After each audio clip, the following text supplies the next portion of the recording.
Bonjour à tous, je vous retrouve aujourd'hui avec la présentation de mon bullet journal pour 2021 et le mois de janvier. Donc ce bullet journal que j'utilise, c'est une collection de chez Archer Olive, donc avec une petite branche dorée et il est vert émeraude. À noter que le nouveauté, les marque-pages ont le petit logo de Archer Olive. J'aime énormément ces carnets. Je pense que jamais plus je retournerai sur des autres types de bullet journal tellement je les aime. Le papier est très très épais, ce qui permet de faire vraiment des dessins au feutre ou au stylo. Bon, il y a une petite poche à l'arrière, il y a l'élastique, le porte-stylo, bref, il est parfait pour moi.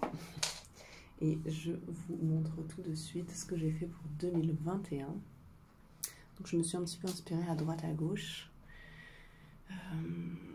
Voilà, première page un peu simple, vraiment pour juste donner le ton.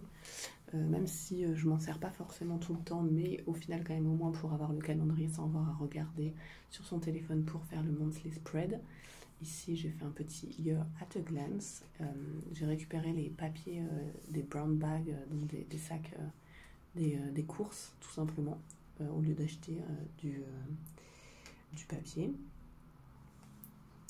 Ensuite, j'ai récupéré de mon ancien spread la page des birthdays. Enfin, j'ai surtout mis les birthdays de la famille, notamment, et des enfants, pour essayer de m'en souvenir. Pas ceux des gens que j'ai par exemple sur Facebook, parce que du coup, j'aurais forcément un petit reminder. Mais du coup, pour les autres, je trouvais ça intéressant de les avoir. J'ai refait un petit spread avec les phases de la lune, parce que j'aime bien les mettre dans mes monthly. Donc au lieu de regarder sur internet, je les ai déjà là tous ici.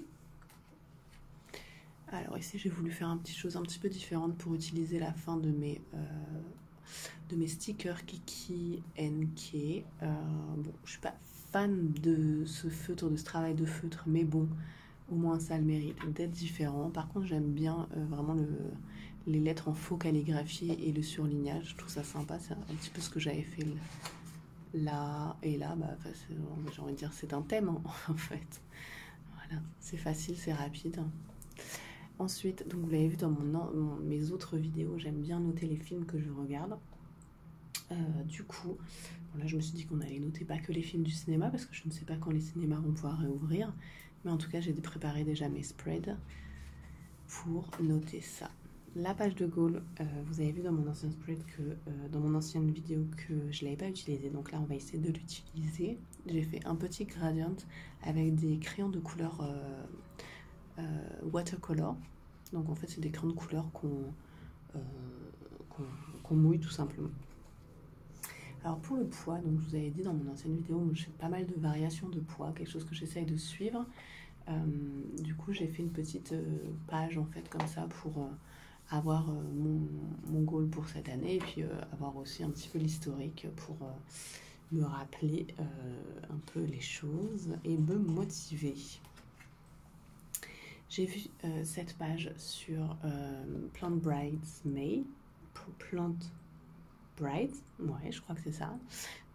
J'aime beaucoup en fait l'idée d'avoir à la fin finalement l'année de tous ces thèmes mensuels.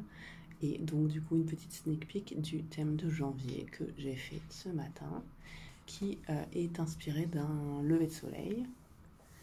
Voilà, donc c'est tout simplement en fait un dégradé que j'ai fait avec mes crayons de couleur aquarellables. Et ici c'est du papier noir que j'ai collé au-dessus. Et un peu la même idée pour le monthly. Bon, avec ma to-do, j'ai commencé à faire avec du scotch parce que je suis pas vraiment sûre de les remettre. Mais voilà, et on arrive à la fin de ce thème. Si ça peut vous donner des idées, je vous dis à très bientôt.